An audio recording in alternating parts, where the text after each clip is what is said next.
Hello everyone, আসসালামু আলাইকুম। Welcome to another video. So আজকের ভিডিওটাতে আপনাদের সাথে অনেক কথা শেয়ার করব, অনেক কথা বলবো, যে কথাগুলো আপনারা নর্মালি প্রতিদিন আমাকে শোনান।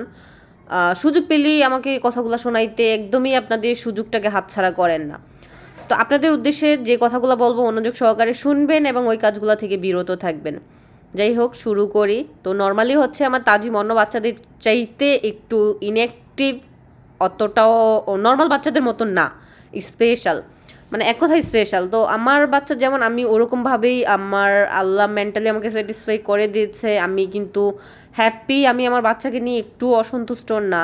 আমার আমার এর জন্য আমার আল্লাহর কাছে কোনো অবজেকশান নাই যে আমার বাচ্চাটাকে আল্লাহ কেন দুনিয়াতে এইভাবে পাঠাইলো। আমি খুশি, কারণ আমাকে এজ এ মা হিসেবে আল্লাহ স্বীকৃতি দিয়েছে। আমি আল্লাহর কাছে অনেক খুশি যে অ্যাটলিস্ট আমি মা হয়েছি, এবং আল্লাহ আমাকে যেরকম সন্তান দিয়েছে আমি আল্লাহর কাছে অনেক খুশি। আমার কোনো দিকে কোনো কমতি নেই আমার বাচ্চার মধ্যে, আমি এটা ফিল করি। এখন আপনারা যারা আমাকে অ্যাডভাইস করেন, আপনার বাচ্চাকে এটা করেন, আপনার বাচ্চাকে ওটা করেন, আপনার বাচ্চার এই সমস্যা, আপনার বাচ্চার ওই সমস্যা, আপনার বাচ্চা এই নর্মাল স্কুলে পড়ার মতো না, আপনার বাচ্চাকে প্রতিবন্ধী স্কুলে দেন, ওকে প্রতিবন্ধী ভাতা পায় কিনা, এটা সেটা আমাকে যারা জিজ্ঞেস করেন, আপনাদের উদ্দেশ্যে বলি, প্লিজ স্টপ দিস। এই কথাগুলো বলার আগে না আপনারা নিজেদের দিকে ফোকাস করেন না। আপনাদের নিজেদের বাচ্চা আদৌ কি সুন্দরভাবে মানুষ করতে পারতেছেন? আপনাদের নর্মাল বাচ্চা আল্লাহ দিছে, ভালো সুস্থ সবল বাচ্চা দিছে, আপনারা ভালোভাবে ওই বাচ্চাগুলোকে টেক কেয়ার করতে পারতেছেন না।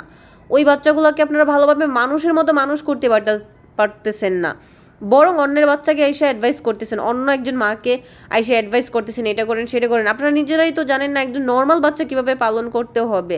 সেই ক্ষেত্রে একজন স্পেশাল বাচ্চার গাইডলাইন আপনি কীভাবে দেন?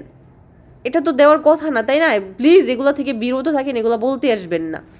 শুনেন, একজন মাকে যখন একজন অসুস্থ বাচ্চা সম্পর্কে আপনি একজন আজে বাজে কথা শোনাবেন, তাকে অ্যাডভাইস করবেন এটা করতে ওটা করতে, তার কাছে এসে নেগেটিভ কথাগুলো বলবেন, তার মধ্যে কিন্তু একটা কষ্ট ফিল হবে, যেটা আপনি বুঝতে পারবেন না। কারণ আপনি যদি বুঝতে পারতেন তাহলে কিন্তু এই কথাগুলো কখনোই আপনি একজন মায়ের কাছে এসে বলতে পারতেন না। তো এগুলা বলা থেকে বিরত থাকেন।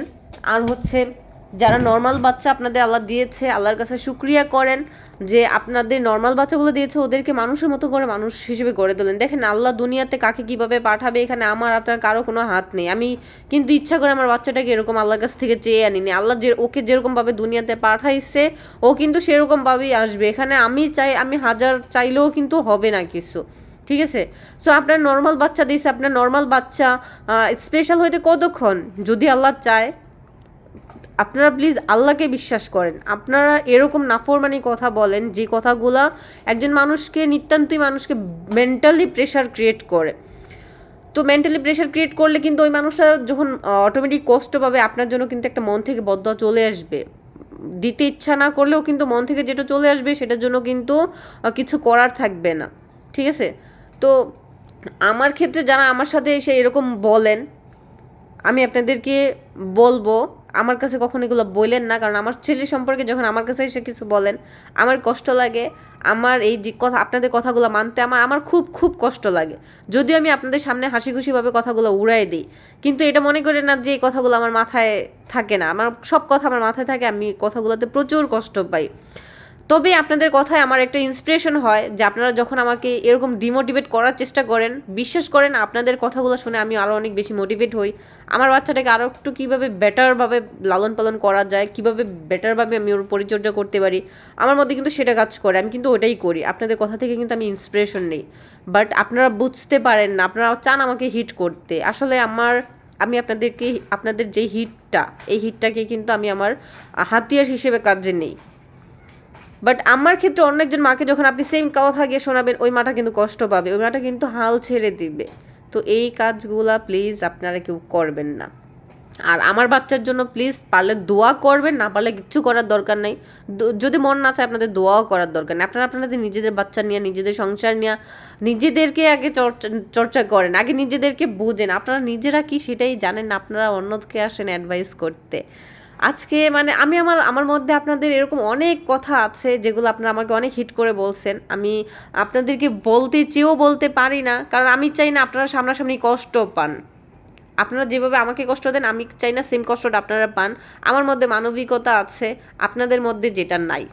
আপনাদের মধ্যে মানবিকতা নাই বিধায় আপনারা মানুষকে যাতা বলে দিতে পারেন। তো আমি বলতে পারি না, প্লিজ এ থেকে কিছুটা হলো শিক্ষা নেবেন, ঠিক আছে? কখন কাকে কখন কি কথা বলতে হবে, কথা বলার পজিশন বুঝে মানুষকে কথা বলবেন। যাই হোক, আজ আর কথা বাড়াবো না। সবাই ভালো থাকবেন, সুস্থ থাকবেন। আল্লাহ হাফেজ।